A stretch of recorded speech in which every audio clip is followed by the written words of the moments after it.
দেখছেন কলকাতা টিভি, আপনাদের সঙ্গে এই মুহূর্তে রয়েছে আমি অভিক। শুরু করছি গুড মর্নিং কলকাতা। আর শুরুতেই যে খবরের দিকে নজর রাখবো, আজ নির্বাচন মহারাষ্ট্রে। মহাজুতি বনাম মহাবিকাশ আঘাড়ি। মারাঠা সাম্রাজ্যের দখল কার হাতে? एक है तो सेब है, एक है तो एक है तो एक है तो किसको आप एक कर रहे हो, किसको सेव कर रहे हो? इस राज्य की पूरी जनता आपके नहीं है क्या? इस देश की पूरी जनता आपकी नहीं है? हम सेफ है महाराष्ट्र। মহারাষ্ট্রে মহারণ কি বলছে সমীকরণ? মোদির সেফ বার্তা, বিরোধীদের আক্রমণ, কোন অঙ্কে মসনদ জয়? 2014 ও 2019-এর বিধানসভা নির্বাচনের ছবিটা ঠিক কেমন ছিল? 2014 ও 2019-এর বিধানসভা নির্বাচন। 2014-তে 260 আসনে প্রতিদ্বন্দ্বিতা করে 122টি আসনে জেতে বিজেপি। 60টি আসনে দ্বিতীয় ও 56টি আসনে তৃতীয় স্থানে ছিল পদ্ম শিবির। 2019-এ বিজেপি 164টি আসনে প্রতিদ্বন্দ্বিতা করে, জয় পায় 105টি আসনে। 53টি আসনে দ্বিতীয় এবং তৃতীয় হয় 4টি আসনে। 2019-এ বিজেপির আসন 17টি কমে যায়। 2019 সালে 37টি আসনে জয়ের ব্যবধান 5000-এর কম। বিজেপি 14 আসনে, এনসিপি 9টি আসনে, শিবসেনা 4টি, কংগ্রেস 4টি, অন্যান্যরা 6টি আসনে 5000-এর কম ব্যবধানে জিতেছিল। এবার নজর 2014 ও 2019-এর ছবিতে। বিজেপি 2014-তে 122টি ও 2019-এ 105টি আসনে জেতে। এর মধ্যে দুবারই 80টি একই আসনে জিতেছে। 2019-এ 42টি পুরনো জেতা আসন হাতছাড়া হয়। 2014-তে হারা নতুন 25টি আসন ফিরে পায়। শিবসেনা 2014-তে 63টি ও 2019-এ 56টি আসনে জেতে। এর মধ্যে দুবারই জিতেছে 36টি একই আসনে। 2019-এ 27টি পুরনো জেতা আসন হাতছাড়া হয়। 2014-তে হারা 20টি নতুন আসন জেতে 2019-এ। কংগ্রেস 2014-তে 42টি ও 2019-এ 44টি আসনে জেতে। এর মধ্যে দুবারই জিতেছে 21টি একই আসনে। পুরনো জেতা আসন 2019-এ হারে 20টি। 2014-তে হারা নতুন আসন 2019-এ জেতে 23টি। এনসিপি 2014-তে 41টি ও 2019-এ 54টি আসনে জেতে। এর মধ্যে দুবারই জিতেছে চেনা 22 আসনে। পুরনো জেতা আসন 2019-এ হারে 19টি। 2014-তে হারা নতুন আসন 2019-এ জেতে 32টি। এই মুহূর্তে মহারাষ্ট্র বিধানসভার রাজনৈতিক সমীকরণ কি? মোট আসন 288, গরিষ্ঠতা পেতে চাই 145টি আসন। মহাজুতি বিজেপি 102, শিবসেনা শিন্ডে গোষ্ঠী 38টি, এনসিপি অজিত গোষ্ঠী 40টি, সমর্থক নির্দল 14 ও অন্যান্য ছোট দল 8 আসন, মোট 202 আসন। মহাবিকাশ আঘাড়ি কংগ্রেস 37, শিবসেনা উদ্ধব গোষ্ঠী 16, এনসিপি শরৎচন্দ্র পাওয়ার 12, অন্যান্য 1 আসন, মোট 66টি আসন। অন্যান্য দল এআইএমআইএম 2, সমাজবাদী পার্টি 2 ও সিপিআইএম এর 1টি আসন রয়েছে, মোট 5 আসন। রাজ্যের বিধানসভায় বর্তমানে 15টি আসন শূন্য। 2024-এর বিধানসভায় কোন দল কটি আসনে প্রতিদ্বন্দ্বিতা করছে? মহাজুতি বিজেপি 148, শিবসেনা শিন্ডেপন্থী 83, এনসিপি অজিতপন্থী 54 আসনে ও অন্যান্যরা 3 আসনে প্রার্থী দিয়েছেন। নানা সমস্যায় ময়দানে রয়েছেন বেশ কয়েকজন বিদ্রোহী প্রার্থীও। মহাবিকাশ আঘাড়ি কংগ্রেস 103, শিবসেনা উদ্ধবপন্থী 94, এনসিপি শরৎচন্দ্র পাওয়ারপন্থী 87, অন্যান্য 4। কয়েকজন বিদ্রোহী প্রার্থীও রয়েছেন। 2024 লোকসভা নির্বাচনের ছবিটা কেমন ছিল? সদ্য হওয়া লোকসভা আসনে বিজেপি জোট মহাজুতি পায় 17টি আসন। কংগ্রেস জোট মহাবিকাশ আঘাড়ি একজন সমর্থিত নির্দল সহ পায় 31 আসন। লোকসভা ভোটের হিসেবে মহাবিকাশ আঘাড়ি এগিয়ে 163 আসনে, মহাজুতি এগিয়ে 125 আসনে। ভোট প্রাপ্তির দিক থেকে সামান্য এগিয়ে মহাবিকাশ আঘাড়ি, 0.16% ভোট বেশি পেয়েছে তারা। অঙ্কের বিচারে আঘাড়ি এগিয়ে অনেকটাই, তবে প্রতিপক্ষকে পেছনে ফেলার অন্যতম কারণ অশান্ত শত্রু শিবির। অজিত পাওয়ারপন্থী এনসিপির সঙ্গে প্রকাশ্যেই বাগযুদ্ধে জড়িয়েছেন বিজেপি নেতা দেবেন্দ্র ফডনবিস। আবার বিজেপি বেশি আসন পেলে খোয়াতে হতে পারে মুখ্যমন্ত্রী গদি, এই শঙ্কায় কাঁটা একনাথ শিন্ডে। বিপরীত চিত্র মহাবিকাশ আঘাড়িতে। সেখানে তিনটি দলের পারস্পরিক বোঝাপড়া ক্রমেই বেড়েছে। মহাজুতিতে আশঙ্কা, জোটের সবার ভোট অন্য জোটসঙ্গী পাবে তো? মহাবিকাশ আঘাড়িতে স্বস্তি, ভোট ট্রান্সফার হবে ঠিকঠাকই। কলকাতা টিভি।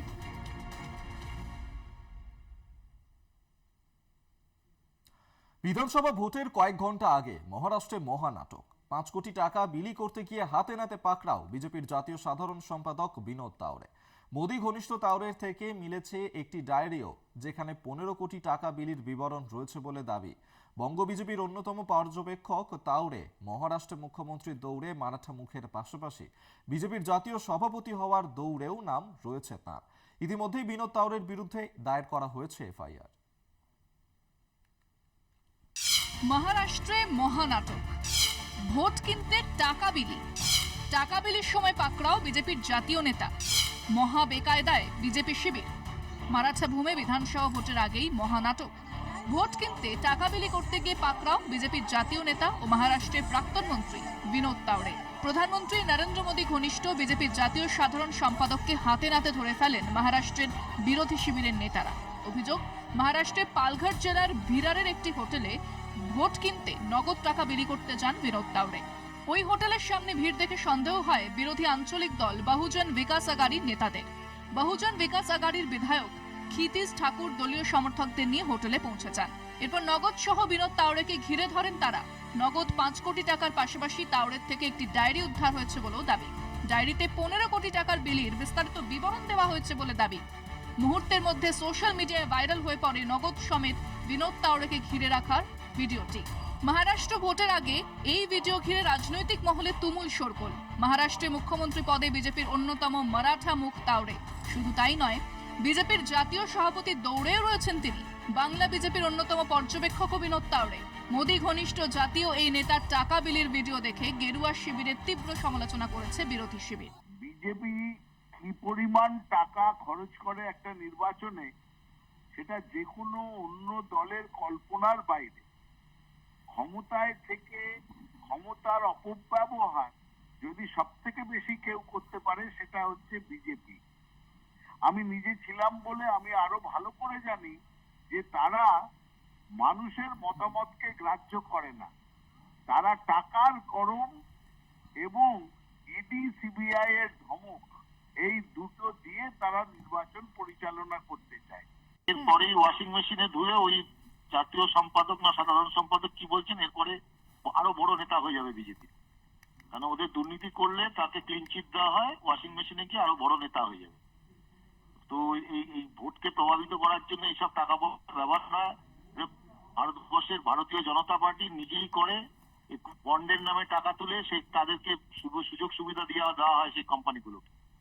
তো এই দুর্নীতিগ্রস্ত একটা দল তারা এটা করবে। নির্বাচন কমিশন এখন সম্বিত ফিরছে কিনা জানি না, কিন্তু এগুলো দিস আর অল টিপস, মানে আইসবার্গের একটা টিপস অফ আইসবার্গ। বিজেপি বা তৃণমূল জাতীয় দল তারা ভোটে যেতে এরকম টাকা বিলিয়ে গুন্ডামি করে। এই যে ইলেকট্রাল বন্ডে এত হাজার কোটি টাকা যে ওরা পেল, সেটা তো এইভাবেই খরচা করে। ইলেকট্রাল বন্ড এই জন্যই চালু করেছিল। সুতরাং আজকে 5 কোটি টাকা ধরা পড়েছেন, আমার ধারণা সেটা একটা ফ্র্যাকশন, হয়তো দেখবেন 25 কোটি নিয়ে নেমেছিল ভোটে। আরব সাগর পারে মারাঠা ভূমের বিধানসভার দখল ঘিরে জোর লড়াই। ভোট প্রচারে যাওয়ার আগে রাহুল গান্ধীর কপ্টারে চলে তল্লাশি অভিযান। উদ্ধব ঠাকরের ব্যাগ খুলেও চলে খানা তল্লাশি। বিরোধী নেতৃত্বের ক্ষেত্রে বারবার তৎপরতা দেখিয়েছে নির্বাচন কমিশন। সেক্ষেত্রে মহারাষ্ট্রের মহাযুদ্ধের ঠিক কয়েক ঘন্টা আগে দেশের শাসক দলের জাতীয় নেতাকে ঘিরে এ ধরনের অভিযোগ ঘিরে উঠছে অনেক প্রশ্নই। টাকা বিলি না টাকা বিলি করতে গিয়ে ধরা পড়ে যাওয়া নেতার ভিডিও ভোট বাক্সে প্রভাব ফেলে? উত্তরের অপেক্ষায় দেশবাসী। কলকাতা টিভি। মন্দারমণিতে বেআইনি হোটেল ভাঙার নির্দেশ। মন্দারমণির হোটেল ভাঙার প্রশাসনিক নির্দেশে ক্ষুব্ধ মুখ্যমন্ত্রী। কোনো বুলডোজার চলবে না। জেলা প্রশাসন মুখ্য সচিবের সঙ্গে কোনো আলোচনা করেনি বলেই নবান্ন সূত্র খবর। মন্দারমণির হোটেল ভাঙার প্রশাসনিক নির্দেশে ক্ষুব্ধ মুখ্যমন্ত্রী। কোনো বুলডোজার চলবে না নির্দেশ মুখ্যমন্ত্রীর। জেলা প্রশাসন মুখ্য সচিবের সঙ্গে কোনো আলোচনা করেনি। নবান্ন সূত্রে এমনটাই জানানো হয়েছে। শীতকাল মানেই পর্যটনের মরশুম। উইকেন্ডে কাছে পিঠে সমুদ্র সৈকত টানে আমবাঙালিকে। রাজ্যের পর্যটন মানচিত্রে দীঘার পাশাপাশি মন্দারমণিতেও এখন তিল ধারণের জায়গা থাকছে না। ফলে গত কয়েক বছরে বেশ কিছু হোটেল, রিসর্ট, দোকানের সংখ্যা বেড়েছে। অভিযোগ, মন্দারমণিতে গত কয়েক বছরে গড়ে ওঠা বেশ কিছু হোটেল, রিসর্ট, দোকান বেআইনিভাবে তৈরি করা হয়েছে। জাতীয় পরিবেশ আদালতের নির্দেশ মেনে এবার মন্দারমণিতে 140টি হোটেল ভাঙার নির্দেশ দিয়েছে জেলা প্রশাসন। আর তাতেই বিপত্তি, কয়েক হাজার মানুষের রুটি রুজি কঠিন প্রশ্নের মুখে। সিআরজেড অর্থাৎ কোস্টাল রেগুলেটেড জোন ম্যানেজমেন্ট অথরিটির জেলা কমিটির তরফে মন্দারমণি এবং সংলগ্ন আরও 4টি মৌজায় 140টি হোটেল, লজ, রিসর্ট এবং হোমস্টে ভেঙে ফেলার নির্দেশ দেওয়া হয়। 20শে নভেম্বরের মধ্যে এসব বেআইনি নির্মাণ ভেঙে পরিষ্কার করার নির্দেশ পূর্ব মেদিনীপুরের জেলা শাসক পূর্ণেন্দু মাঝির। প্রশাসন সূত্রে খবর, 2022 সালে এই বেআইনি হোটেলগুলি ভাঙার নির্দেশ দিয়েছিল জাতীয় পরিবেশ আদালত। কোর্টে দ্বারস্থ হয়েছি, স্টের জন্য আমরা অলরেডি প্রেয়ার করেছি। তাতে আমাদের 20 তারিখে আমাদের ডেট আছে। তো আমরা কোর্টের উপরেই আমরা যাচ্ছি, আমরা টোটালি লিগেলের উপরেই যাচ্ছি। ক্ষতি বলতে আপনি দেখুন, পুরো কালিন্দী অঞ্চলটা অর্থনৈতিক অবস্থা একদম ভেঙে পড়বে। আজকে দেখুন গোটা রাজ্য জুড়ে যেখানে কর্মসংস্থানের একটা ব্যাপার খুব আমরা বাজে জায়গায় দেখছি। আমাদের দেশের ছেলেরা বাইরে গিয়ে, বিদেশে গিয়ে কেরালা, চেন্নাই এইসব জায়গায় কাজ করছে। আজকে মন্দারমণিতে অন্তত 1 লক্ষ লোকের কর্মসংস্থানের ব্যাপার আছে। সেই জায়গায় যদি আজকে হোটেলগুলো ভেঙে যায়, হোটেলই যদি না থাকে, সেখানে রাস্তাঘাট, লাইট এসব নিয়ে আর কি হবে? আদালতের নির্দেশেই ভাঙা হচ্ছে বলে জানান মন্দারমণির বিধায়ক অখিল গিরি। এটা একটা হতে পারে যে এখন তো একটা এই সময়ে পর্যটকরা শীতকালে একটু সমুদ্রের ধারে বেড়াতে আসেন। তাতে মন্দারমণিতে যে পর্যটকরা যারা আসতেন তাদের ক্ষেত্রে অনেকটা অসুবিধে হবে, এবং যারা হোটেলে ব্যবসা করতেন বা পর্যটকদের থাকার জন্য ব্যবস্থা করতেন সেক্ষেত্রে অনেকটা অসুবিধার সম্মুখীন হতেই হবে। কিন্তু যেহেতু গ্রিন ট্রাইব্যুনালের আদালতের একটা অর্ডার আছে, ট্রাইব্যুনালের অর্ডার তো কার্যকরী করতেই হবে রাজ্য সরকার। পর্যটকদের ভিড়ের সময় শতাধিক হোটেল এবং দোকান ভেঙে ফেলার এই নির্দেশে চিন্তায় হোটেল মালিক ও ব্যবসায়ীদের মধ্যে। হোটেল মালিক ও ব্যবসায়ীরা তাদের রুজিরুটির বিষয়ে বিকল্প ব্যবস্থা নিতে আবেদন জানিয়েছেন প্রশাসনে। মন্দারমণি থেকে সমীরণ সাউ, কলকাতা টিভি।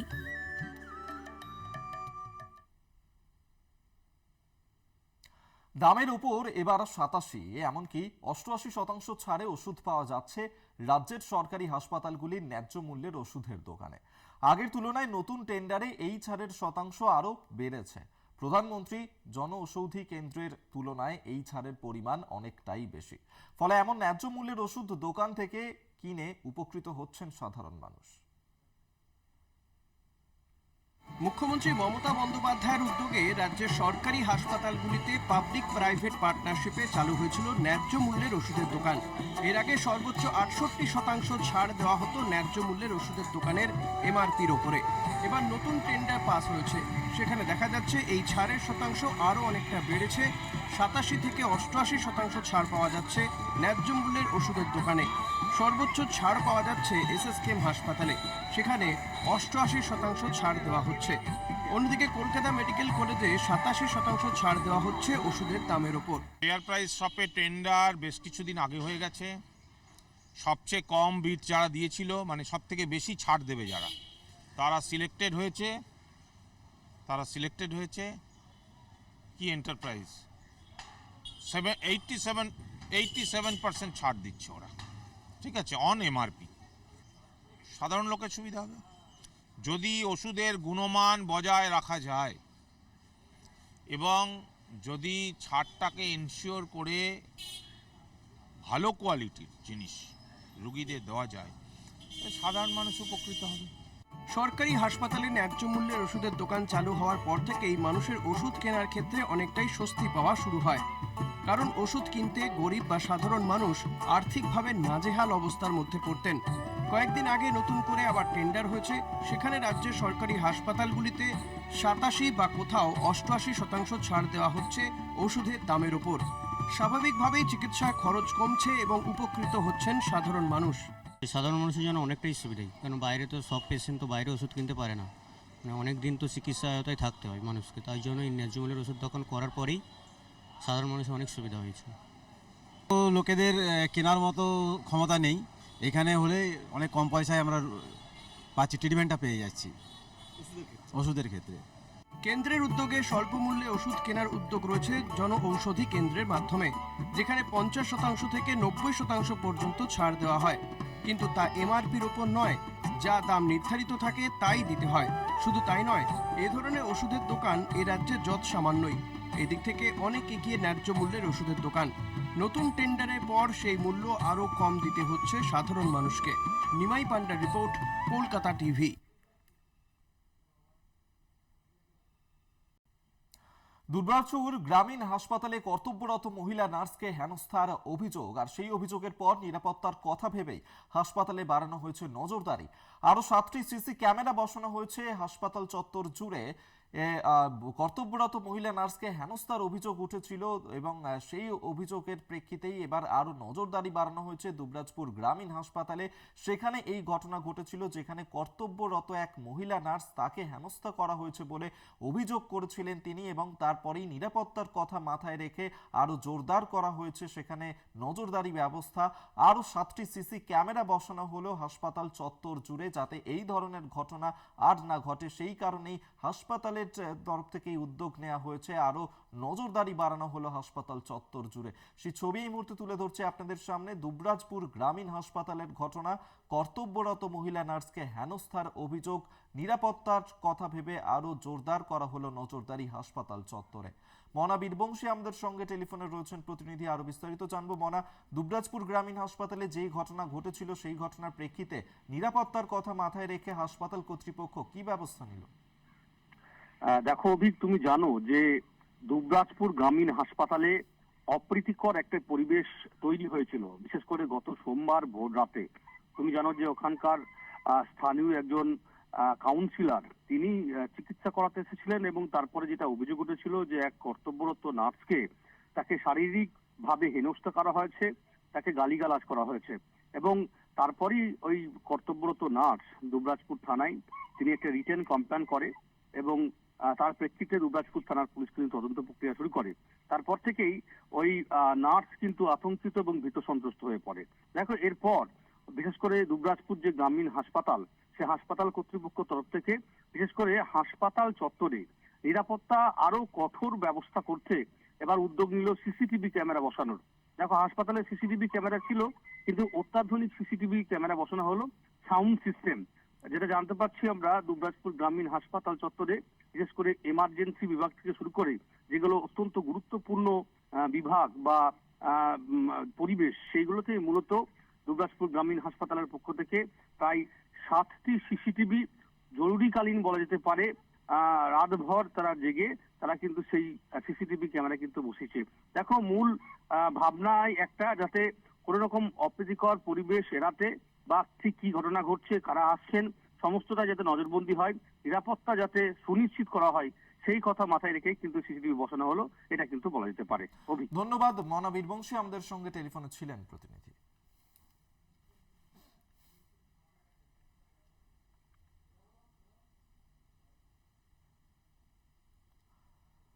বিয়ের প্রস্তাবে সায় না দেওয়ায় মেয়ের বাবাকে কুপিয়ে খুন যুবকের। ট্রেনে বাড়ি ফেরার পথে ছিনতাই, নগদ টাকা, সোনার চেন। বসিরহাটের মাটিয়ায় অভিযুক্তের বাড়ি ভাঙচুর করা হয়েছে। গ্রামবাসীদের অভিযুক্ত সহ পরিবারের সবাই পলাতক রয়েছে। সঞ্জিত চক্রবর্তী আমাদের সঙ্গে টেলিফোনে রয়েছেন প্রতিনিধি, বিস্তারিত জানবো। সঞ্জিত, কি ঘটনা ঘটেছে? প্রতিবেশী যুবকের বিয়ের প্রস্তাব না মানায় নৃশংসভাবে খুন করা হলো, বিশেষ করে ওই মেয়ের বাবাকে। যে ঘটনাটা ঘটেছে উত্তর 24 পরগনার, যেটা বসিরহাট মহকুমার মাটিয়া থানার যে মালুদুপুর স্টেশনের ঘটনা। তার বাড়ি কোড়াপাড়ায়। বছর 55 এই জব্বার মোল্লা পেশায় একজন সবজি ব্যবসায়ী, প্রতিদিন তার শিয়ালদায় নিয়ে যায় সবজি। গতকালকে অর্থাৎ মঙ্গলবার রাত্রিবেলা ব্যবসায়ী কাজে বাড়ি ফেরার পথে যে রেলগেট রয়েছে মালুদুপুর স্টেশন, সেই রেলগেটের কাছেই পিছন দিক থেকে একদল দুষ্কৃতী তাকে দা দিয়ে কোপায় এবং স্থানীয় বাসিন্দারা রক্তাক্ত অবস্থায় উদ্ধার করে বসিরহাট সাতটা জেলা হাসপাতালে নিয়ে গেলে চিকিৎসকরা মৃত বলে ঘোষণা করে। এবং পাশাপাশি মৃতের পরিবারের অভিযোগ, তার কাছে নগদ 60,000 টাকা, একটি সোনার হার ছিল, সেটাও ছিনতাই করেছে দুষ্কৃতীরা। ইতিমধ্যে এই ঘটনায় চাঞ্চল্য ছড়িয়েছে। পাল্টা অভিযুক্তের বাড়িতে কিন্তু ভাঙচুর চালায় গ্রামের উত্তেজিত গ্রামবাসীরা। তারা এবং এই ঘটনার জেরে অভিযুক্ত নিজাম মোল্লা সহ পরিবারের সদস্যরা সবাই পলাতক। এই ঘটনার জেরে একদিকে রেল পুলিশ, যেহেতু রেল লাইনের ধারেই খুন হয়েছে, রেল পুলিশের আধিকারিকরা এবং মাটিয়া থানার পুলিশ যৌথভাবে তারা তদন্ত শুরু করেছেন। এর পিছনে, এই খুনের পিছনে আসল রহস্যটা কি?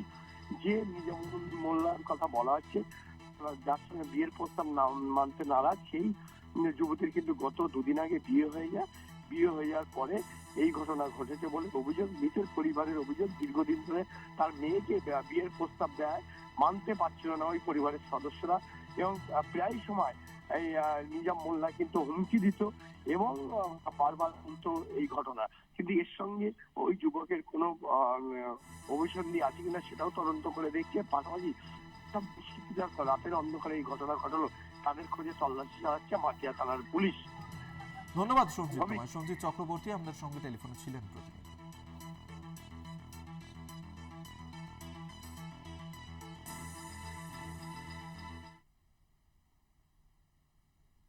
সরকারের পক্ষ থেকে নিজ গৃহ নিজ ভূমি প্রকল্পে জমি দিলেও ঘর থেকে বঞ্চিত পরিবার। আবাস তালিকায় নাম নেই শিব নিবাসের বাসিন্দা গোপাল দাসের।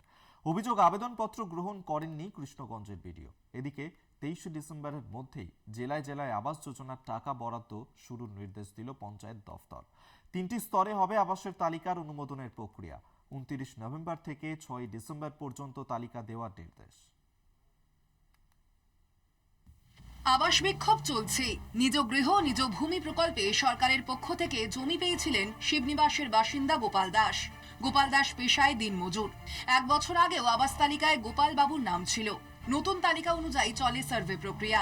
কিন্তু অভিযোগ, গোপাল বাবুর বাড়িতে কোনো সরকারি আধিকারিকরা যাননি। শিবনিবাস গ্রাম পঞ্চায়েতের তরফে তাকে জানানো হয় নতুন তালিকায় নাম নেই তার। গোপাল বাবুর সমস্ত নথি সহ কৃষ্ণগঞ্জ বিডিওর কাছে লিখিত অভিযোগ জানাতে গেলে কৃষ্ণগঞ্জের বিডিও সৌগত সাহা তা নিতে অস্বীকার করেন। নাম না থাকায় শাসক দলকে নিশানা শিবনিবাস গ্রাম পঞ্চায়েতের উপপ্রধানের।